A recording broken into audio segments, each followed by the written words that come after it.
Fold over elastic has a shiny side and a matte side. You can use either side as the right side, it's a matter of personal preference. I'll be using the shiny side as the right side in this example. Line up your elastic to the left of the centre line. You can pin or clip it if you need.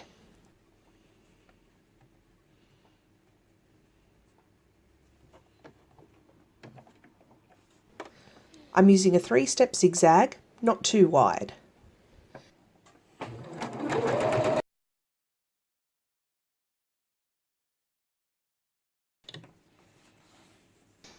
This is the method I use when I use fold over elastic as binding or trim on armholes of tank tops and other places where I don't want to use cotton lycra bands.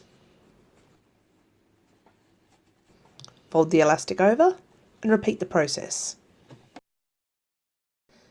Just go straight over the end. You'll trim it later when you put your pieces together anyway.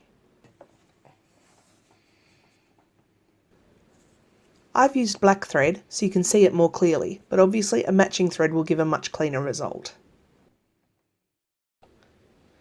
In this second method, I'm sandwiching the fabric into the folded elastic and only sewing it once.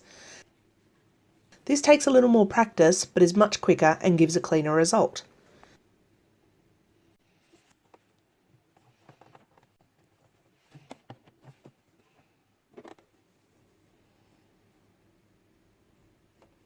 You can see that I'm stretching the elastic to make the fabric gather.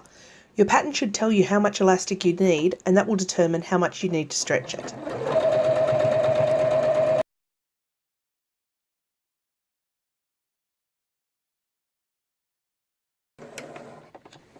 You would use this method when you want some tension on the binding, like in underwear, where you don't want them to fall down.